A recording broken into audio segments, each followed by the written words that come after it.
والصلاة والسلام على رسوله الكريم أما بعد.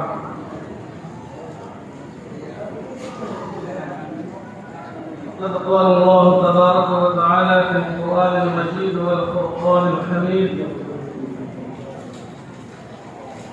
ولتكملوا العدة ولتكبروا الله على ما هداكم.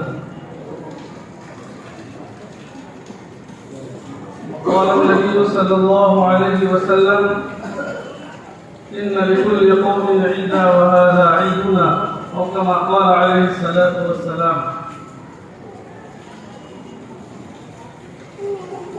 محترم سامعین، دور دراز سے آئے ہوئے عید الفطر کی نماز عیدگاہ میں ادا کرنے کے لیے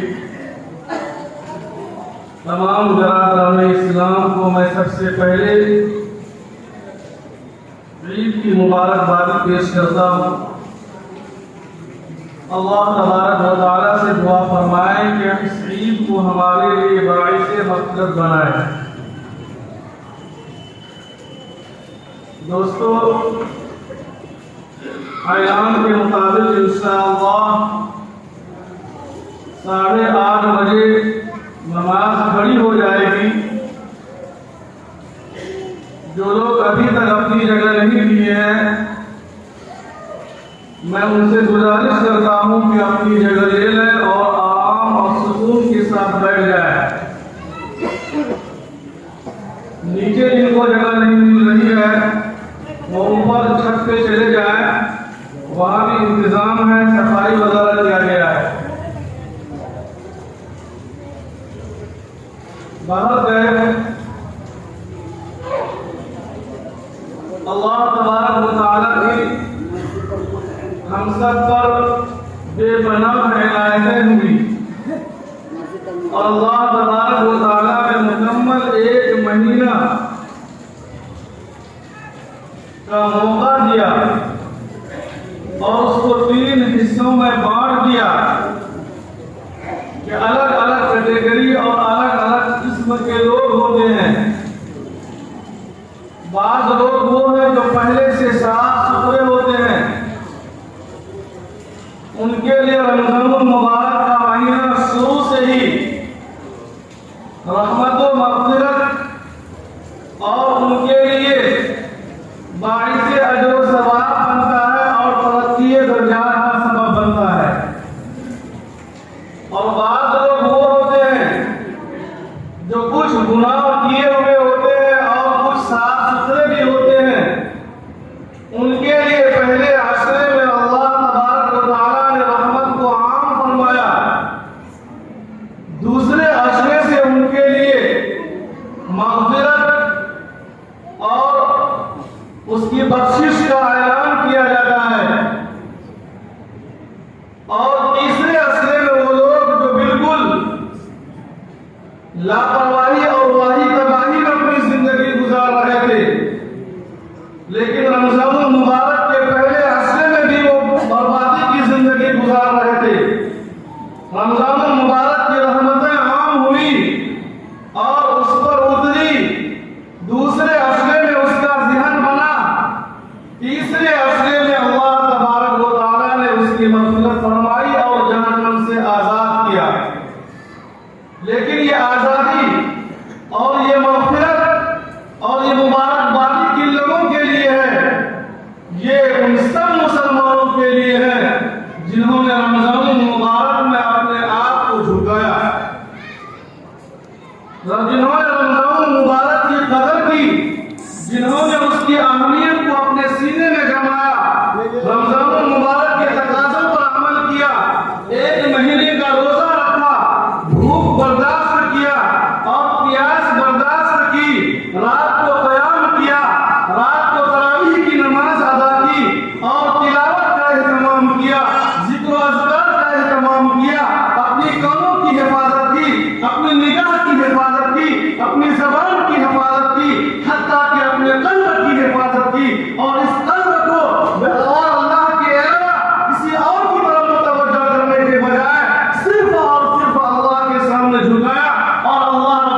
گیا ان سب کے لیے مبارکبادی ہے۔ اور آج یوم الجائزہ یعنی انعام کا دن ہے۔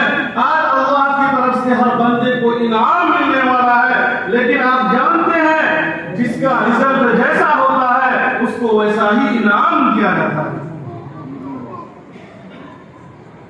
دنیاوی لیول پر بھی جب ایگزام ہوتا ہے تو کچھ لوگ فرسٹ کلاس سے پاس کرتے ہیں، کچھ میڈیم کلاس سے پاس کرتے ہیں، کچھ تھرڈ کلاس سے پاس کرتے ہیں، تو اسی اعتبار سے اور کیٹیگری کے حساب سے ان کو انعام دیا جاتا ہے، ان کو نوازا جاتا ہے، اور ہر ایک کو اس کی عبادت کے اعتبار سے اور اس کی ذکر و اذکار کے اعتبار سے جنہوں نے رمضان المبارک کے جیسے گزارا ہے آج اسی اعتبار سے ان کو انعام ملنے والا ہے۔ چنانچہ صبح سے ہی فرشتے زمین پر اترتے ہیں اور ہر راستے اور گلیوں اور نکڑوں پر کھڑے ہو کر کے آواز دیتے ہیں، اے امت محمدیہ کے ماننے والے، اے مسلمانوں، آج تم اپنے رب کی بارگاہ کی طرف نکلو، تیرے رب کی قسم، تیرے رب کی عزت کی قسم، تیرے رب کی جلال کی قسم، آج تمہارا کوئی بھی ایسا نہیں ہوگا جس کی مغفرت نہ ہو۔ آج تم رب سے بخشائے تم عیدگاہ سے لوٹو گے۔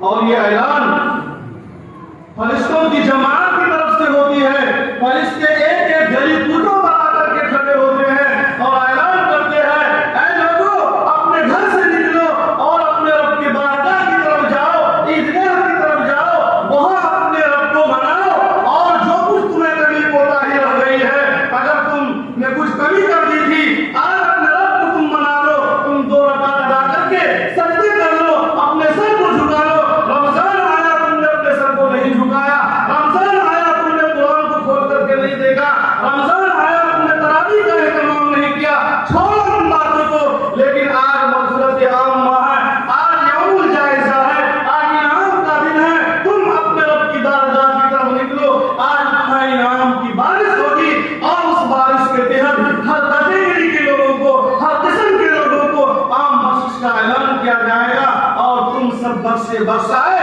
تم اپنے گھر کو لوٹو گے۔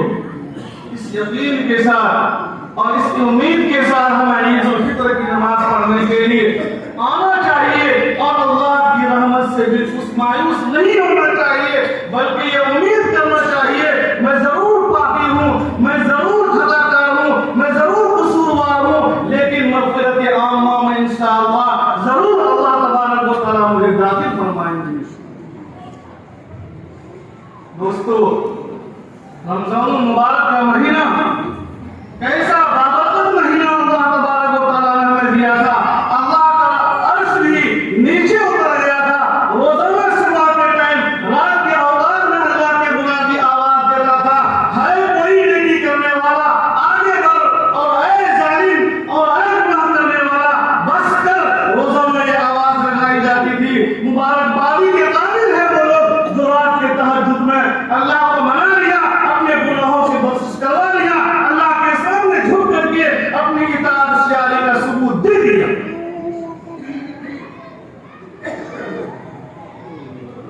دوستو، یہ عید الفطر کس چیز کا پیغام دیتا ہے؟